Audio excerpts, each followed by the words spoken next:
I had the opportunity recently to visit the red boats on Nankou Lake in Zhejiang province. And I can see this boat carry the spirit of the founders. And if I can use a keyword to qualify that spirit, I can use the word determination.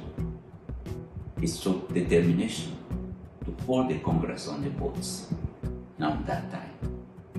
And I take this opportunity to wish to my CPC friends congratulations on the celebration of the 100 years of CPC Foundation.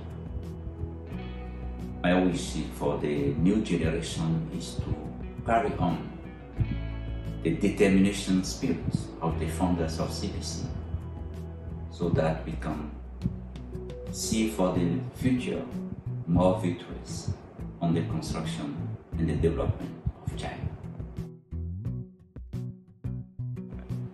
During my last visit to Hainan province, what impressed me most is the cooperation potential in tourism and agriculture sectors between the province and my country, the Republic of Benin.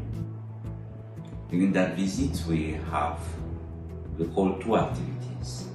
One is the musical concert, and another one is a photography expo. Those two people-to-people activities show the potential that we have in terms of cooperation in culture and tourism sector. We had the opportunity also to visit the botanic garden, the tropical botanic garden in Hainan province that hold also a huge potential of cooperation.